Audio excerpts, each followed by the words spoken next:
Kaduna and Plateau state governments impose 24-hour curfew to forestall breakdown of law and order.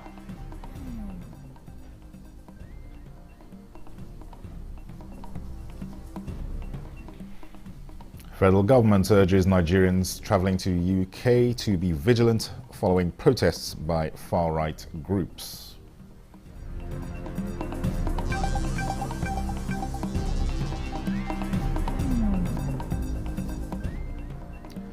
And on the foreign scene, Mali cuts diplomatic ties with Ukraine over Wagner attack controversy.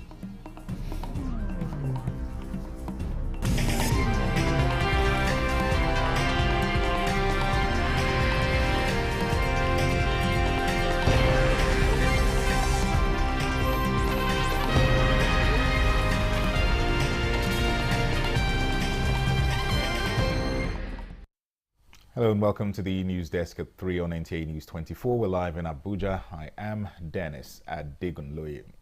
President Bola Tinubu is currently holding a Security Council meeting at the State House. The meeting also being attended by Vice President Kashim Shettima. Coming after a broadcast by the President is apparently to appraise the state of the nation. Some sections of Nigerians have taken to the streets since August 1st, protesting across the country. We'll bring you more details in our subsequent bulletins. The Kaduna State Security Council, under the leadership of Governor Uba Sani, following a review of the security situation in the state, says there is sufficient evidence to clearly indicate that the ongoing protest has been hijacked by criminal elements who have resorted to looting of shops and destruction of private and public property. In view of the development, the Kaduna State Security Council has unanimously resolved to impose a 24-hour curfew on Kaduna and Zaria metropolis and environs with immediate effect. A statement signed by Samuel Aruwan, overseeing Commissioner, Ministry of Internal Security and Home Affairs, Kaduna State, advised citizens to remain indoors while security forces continue to work to maintain safety and security. The statement says monitoring will be sustained for review of the curfew as required. And joining us from Kaduna State to give us a perspective on the situation is correspondent Mohammed Umar Jingi. Hello Mohammed, tell us about the situation that led to the curfew there in Kaduna State.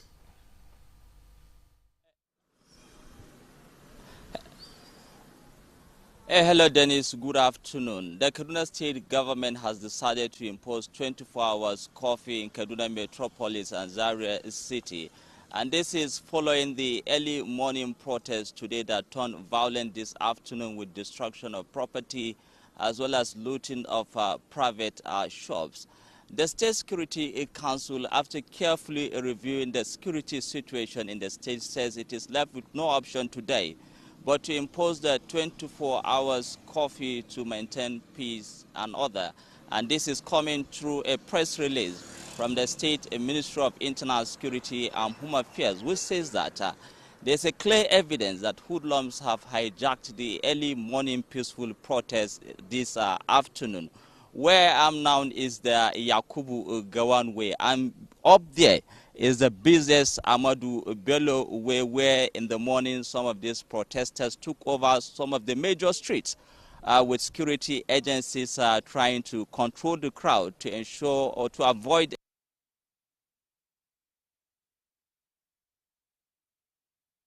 anyway for now because most of these protesters have gone back to most of their communities. And the security agencies are going around Kaduna metropolis to ensure strict compliance of this 24 hours curfew by the citizens.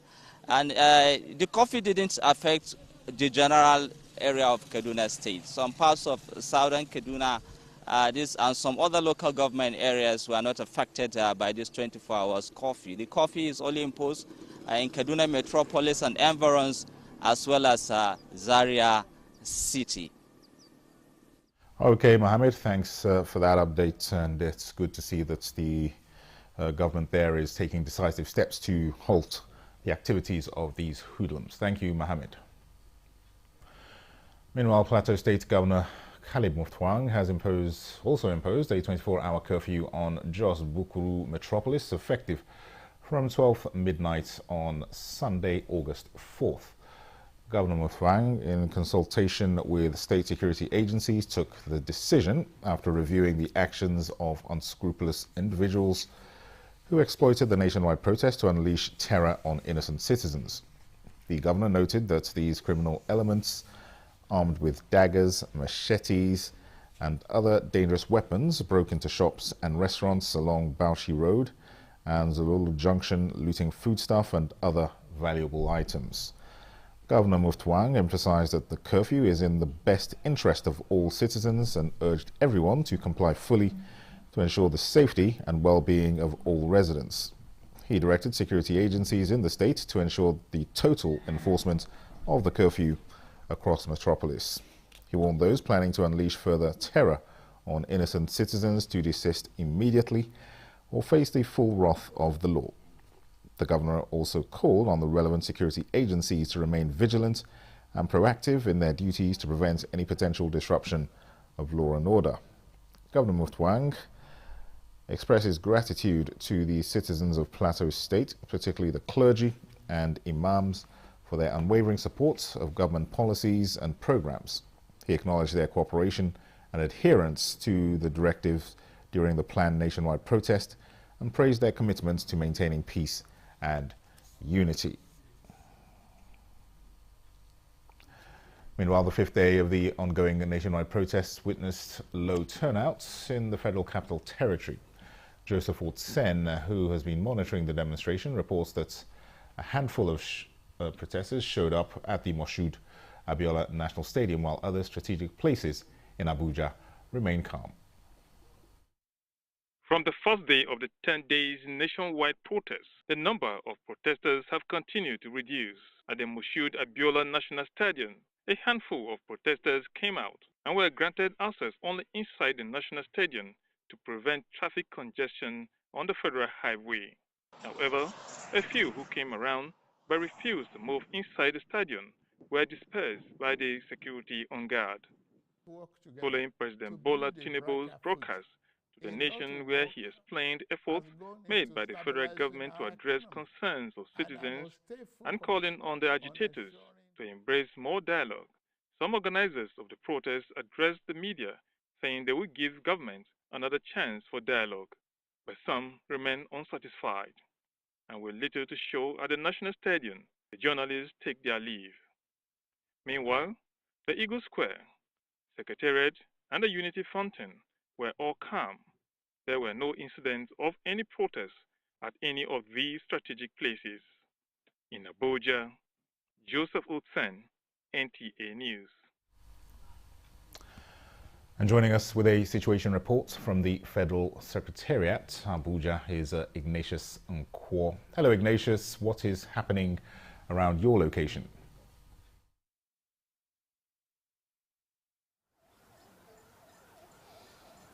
Well, thank you, Dennis. Well, I am standing here in front of the entrance to the Eagle Square, which is actually close to the Federal Secretariat as well, and then bordering the entrance to the National Assembly. Just like the story by Joseph Otsen just narrated, the atmosphere here is just very calm. There's no trace of any protest here. In fact, some of us who were there here last week, you know, if somebody who was not here last week and coming here might not be able to, link between what happened last week here and now. Because if you ask me, I would say activities are fully back here at the Federal Secretariat. Just straight opposite me here is the Minister of Foreign Affairs. You know, quite the number of people who, the normal day's business, people coming in for 1 or 2 businesses all over the place, you know. There's no restriction, but there is still presence of security personnel who are here to ensure that nothing goes wrong. But, this morning, some of us woke up with some of the stories and news around that there could be protests again around the Eagle Square. But I'm telling you that Eagle Square is as empty as usual, except 1 or 2 security personnel inside there. That's no cause for alarm. Like I did say in the morning, Federal Secretariat staff came this morning, and some of them have closed and are already leaving the Federal Secretariat to their various homes. So generally, the atmosphere here is calm. There's no issue of protest, no trace of protest, and nothing. the Eagle Square is empty. All right, that's very good to hear, and we thank you, Ignatius, for giving us that update from the Eagle Square. Thank you.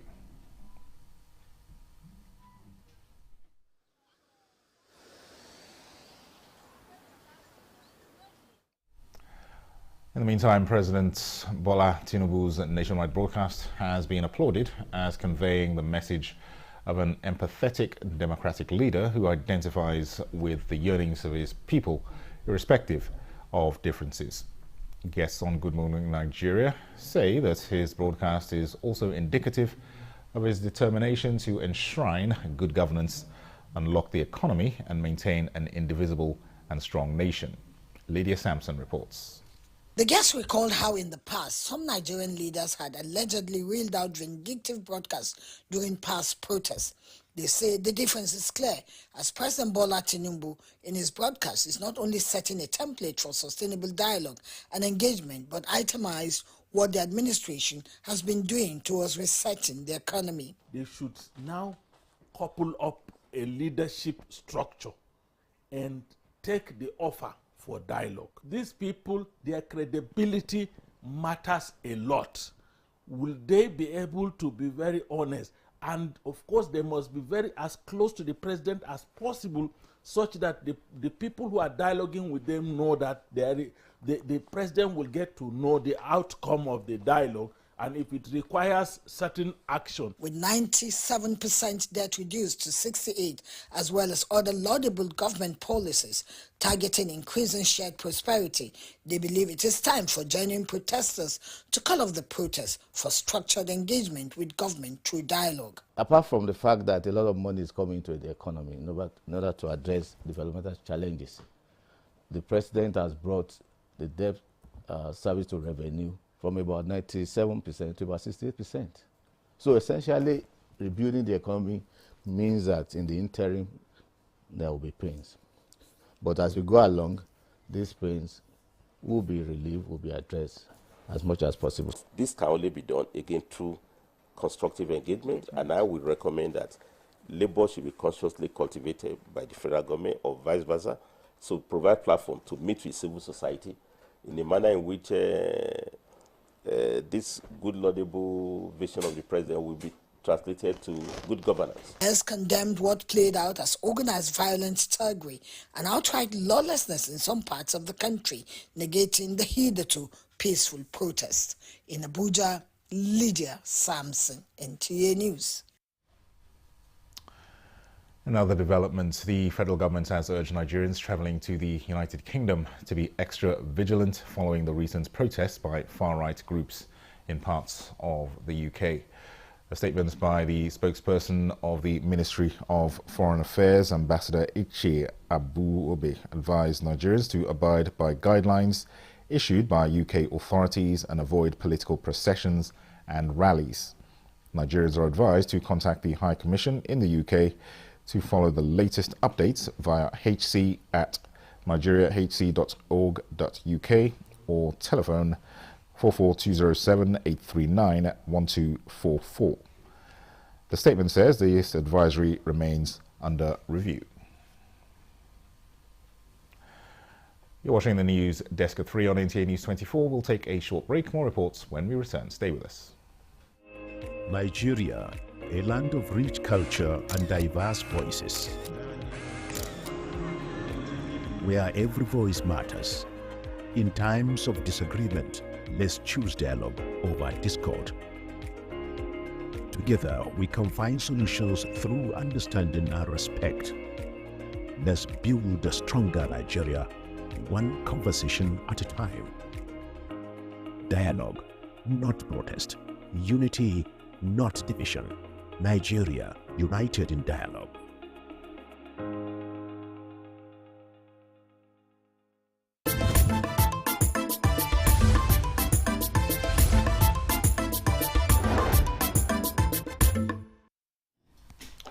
Welcome back. Now, in what could be best described as a sudden turn of events, the ongoing nationwide protest has turned violent in Gusau, Zamfara state. Though the protest had eased within the past 3 days, the protesters, mostly youths and children, regrouped this morning and took to the major streets of the state capital, Gusau. The protesters, carrying placards with various inscriptions, blocked the popular investment house junctions along the Zamfara State Government House and the Gusau Central Market roads, burning tires and interrupting vehicular movements. Meanwhile, the situation was promptly brought under control by the security operatives that have been stationed at strategic locations across the Gusau metropolis to maintain law and order as the protest continues. The Sultan of Sokoto and President General Supreme Council for Islamic Affairs Mohammed Saad Abubakar has declared Tuesday, 6th August, as the first day of Safar 1446 after Hijrah.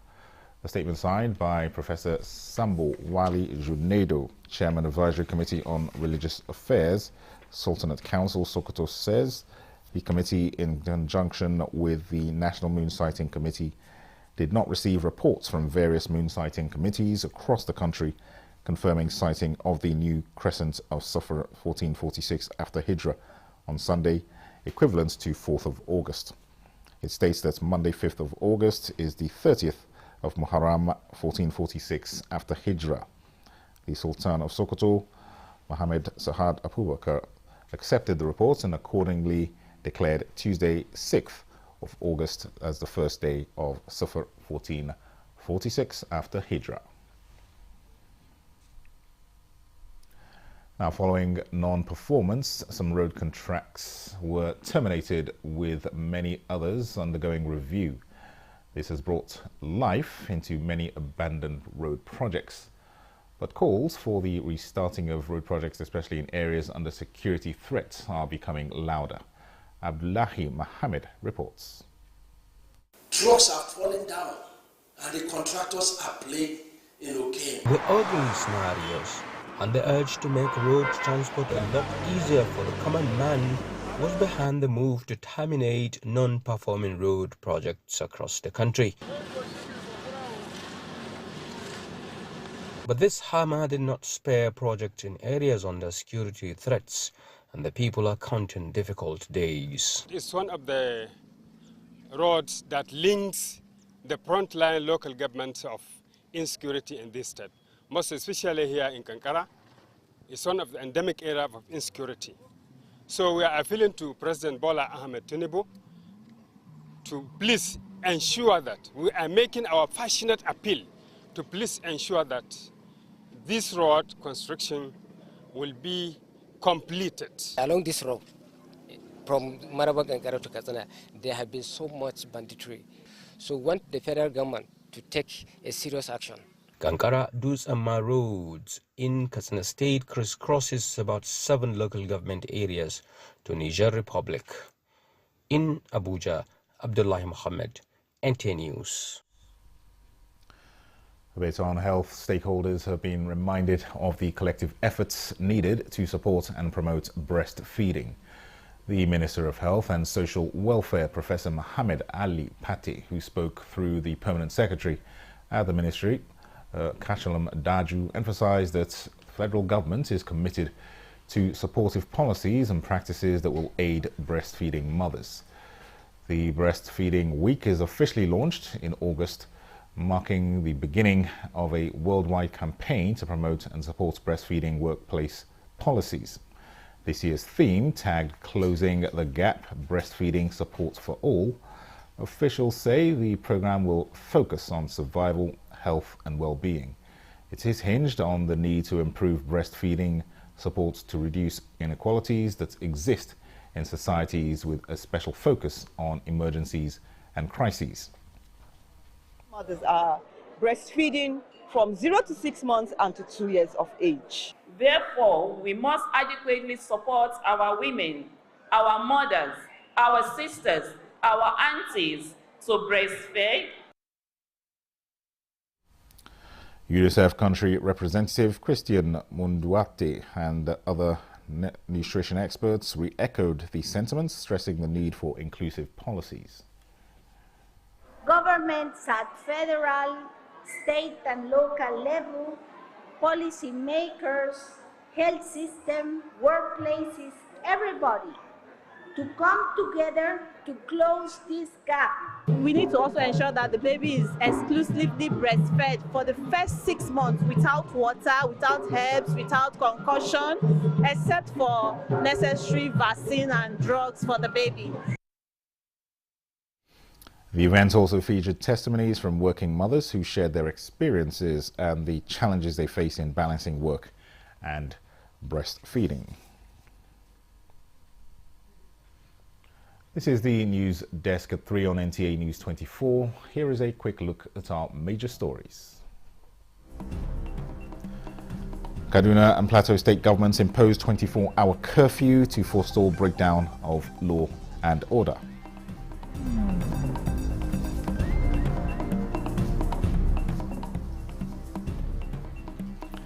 Federal government urges Nigerians travelling to United Kingdom to be vigilant following protests by far-right groups.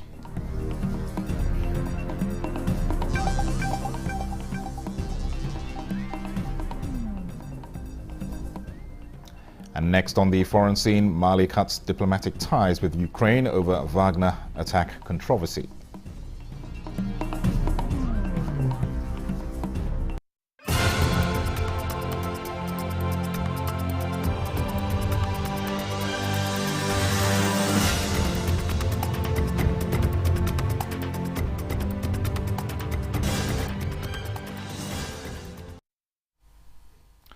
And Oyeyemi Ajayi will bring us details on Mali cutting ties with Ukraine over this Wagner controversy.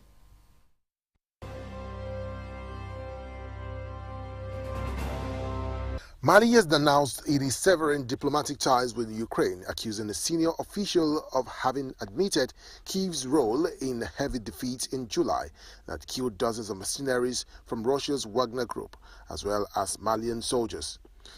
The northern Tuareg rebels say they killed at least 84 mercenaries and 47 Malian soldiers over 3 days of fighting late last month in the north of the West African country, in what appeared to be Wagner's heaviest defeat since it stepped into the conflict 2 years ago.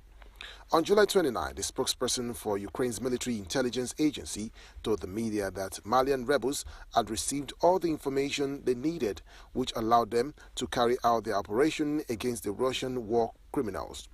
Mali said it had learned with deep shock of the remarks that Yusuf had admitted Ukraine's involvement in a cowardly, treacherous and barbaric attack by armed terrorist groups that resulted in the death of members of the Malian Defense and Security Forces. In a statement from government spokesperson, it said it would break off relations with immediate effect.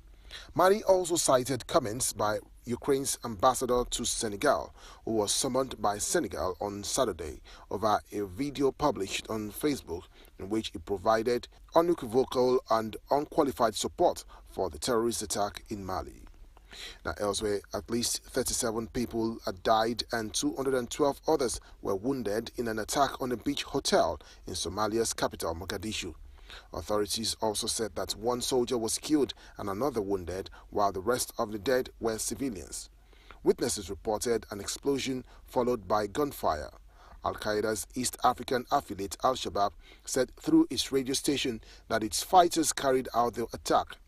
A witness, Mahmoud Mwalim, told Associated Press that he saw an attacker wearing an explosive vest moments before the man blew himself up next to the Beachview Hotel. Mwalim said some of his friends who were with him at the hotel were killed and others were wounded.